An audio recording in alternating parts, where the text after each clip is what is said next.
องปองปลายเนาะมื้อนี้เฮาสิได้มารีวิวเกี่ยวกับการลกขิงเนาะ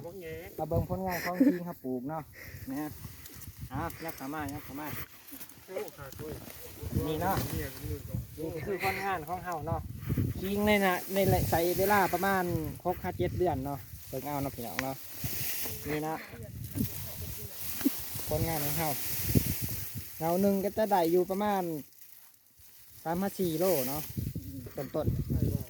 ถ้าว่าแต่ว่าเฮาบ่ทันได้ลองติดเบิ่งเนาะเมื่อเฮาจังสิลองติดเบิ่งว่ามันสิได้ตามเฮาอันนั้นคาดคะเนได้หรือบ่เนาะ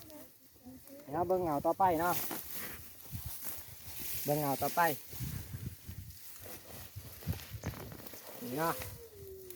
ยิงเฮางามบ่เนาะเดี๋ยวผู้ใดสนใจอยากสั่งซื้อกะบริษัทใต้คอมเมนต์เนาะ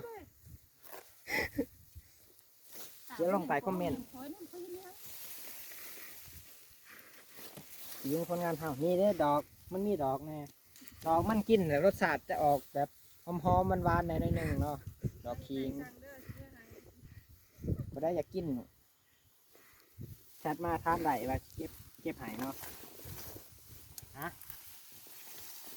อย่างเอาต่อไปเนาะ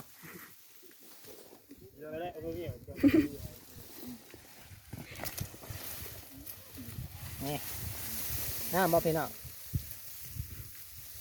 เรือผู้ใดแบบเคยปลูกแน่ว่าได้สำนีคือกันบ่เนาะ